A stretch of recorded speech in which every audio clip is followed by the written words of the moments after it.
So as parents, for those of us who are parents, or those of us who are yet to be parents, will know that we usually spend the first 2 years of our kids' lives teaching them to walk and talk, and then we spend about the next 16 years teaching them to sit down and be quiet. So our kids are little mini us, and sometimes they compliment us, and other times they let the secrets that we want to stay behind our closed doors out for the world to see. Our kids do that. Our kids also, in today's day and age, they learn a lot from YouTubers. So my son, who's 11 now, comes to me frequently and asks me questions about things that he hears, oftentimes from his YouTubers.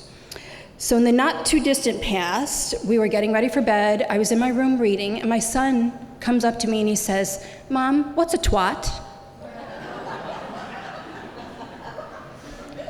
And I say, "Where did you hear that?" And he says, "You, Mom." And I say, "Let me assure you, you never heard me say that word." So I say, "You know what, I'll tell you when you're 12. So he harumphs, and he turns and walks off, and the next thing I hear is, "Alexa, what is a twat?" He comes back into my room, angry, and he says, "Alexa won't tell me." So I'm laughing hysterically, and he grabs my phone, and he asks Siri. And Siri, that biatch, she tells him, she says it's female genitalia. So my son has no idea what genitalia is. But he hears gen, so he's thinking general.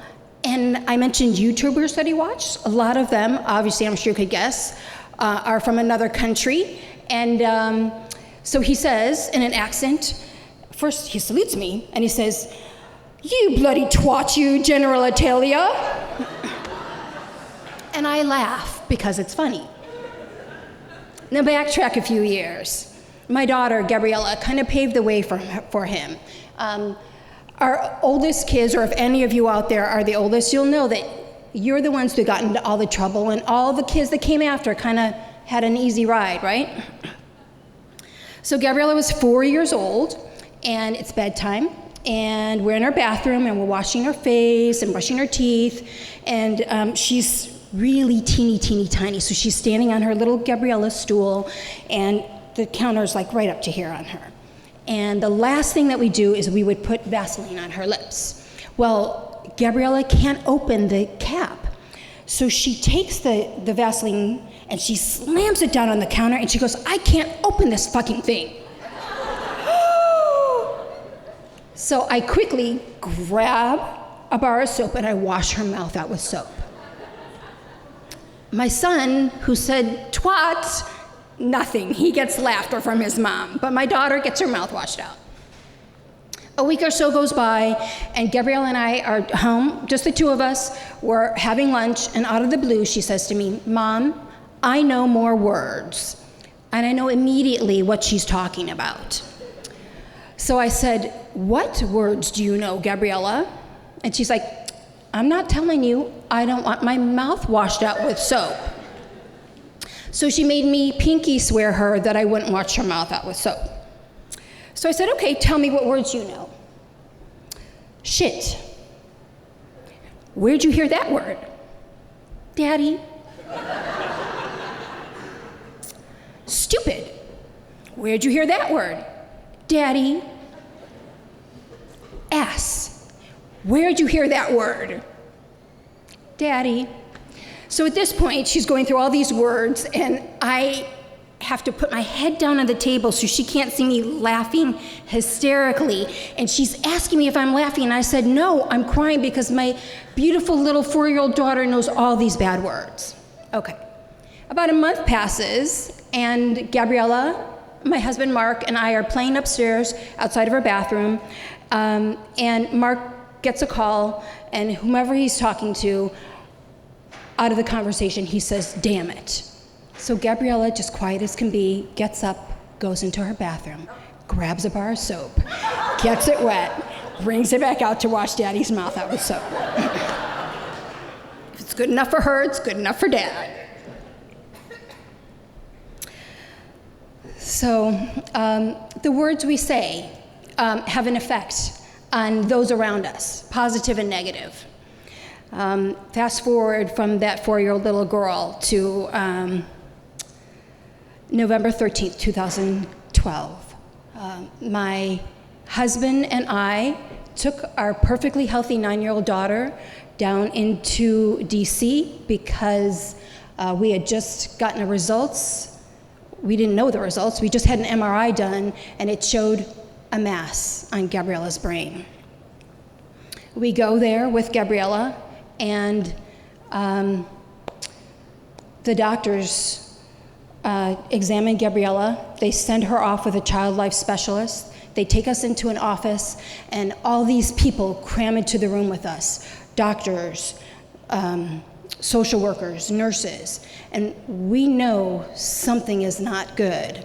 And the doctors tell us, your daughter has cancer. And before my husband and I can assimilate that, they tell us, she's terminal. If you do nothing, you've got weeks. And if you do palliative care, you'll have 6 to 9 months. So again, words. We never know what words will come at us and how we react from that. So my husband and I got a terminal diagnosis for our perfectly healthy 9-year-old daughter. And we made the decision that we were going to live every second that we could and make as many memories as we could with our daughter. But she was just this amazing person. And our kids are amazing people, and we don't give them credit for that. And Gabriella found out that she had brain cancer, but that was not something that she was going to let take her down a bad path. She became this amazing activist in child cancer awareness. And as Danielle had said, this was something, a 9-year-old child that decided that she was going to make a difference. So 2 weeks before Gabriella died, and she did not know that she was terminal, we made the decision not to tell her because she was a kid, and we wanted her to live her life as a kid. The government had shut down because they couldn't balance the budget. And there were children that were being treated at NIH that needed the government to open up. They were going there for life-saving treatments, and they could not get them. Gabriella was on a protocol, chemotherapy, and needed the FDA to slap their eyes on it so that she could continue taking it, and they shut down, and we needed to search for a new drug. So Gabriella was being interviewed for a childhood cancer awareness organization, and the interviewer asked Gabriella, if you could say anything to our elected officials, what would you say? And she's 10 years old at this time, a head full of cancer, and she says, stop talking, start doing. And then she said, I don't care, I'm just gonna say it. Talk is bullshit. We need actions. And she burst into laughter.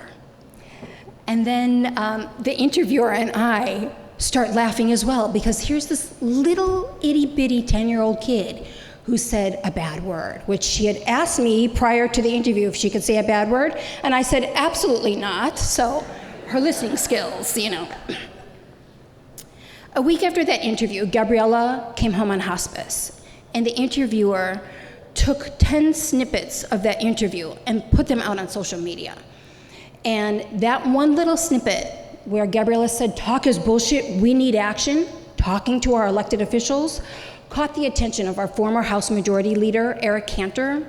And 2 weeks after Gabriella died, my husband, Mark, and I were in the Capitol building in Eric Cantor's office, and he had a bill, the Kids First Research Act, that had been languishing in the House, and it proposed to move $126 million over to NIH over the course of 10 years for childhood cancer and childhood disease research.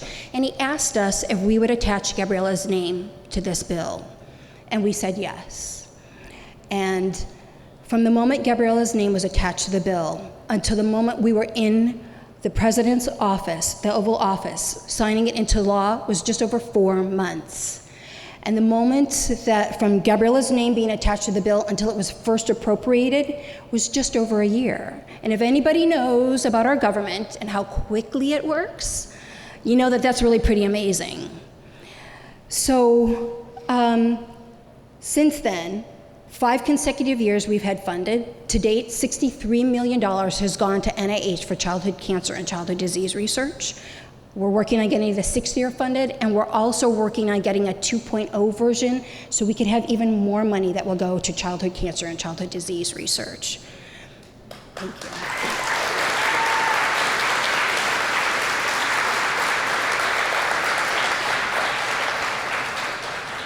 The words we say have an amazing impact on the world, so please remember that.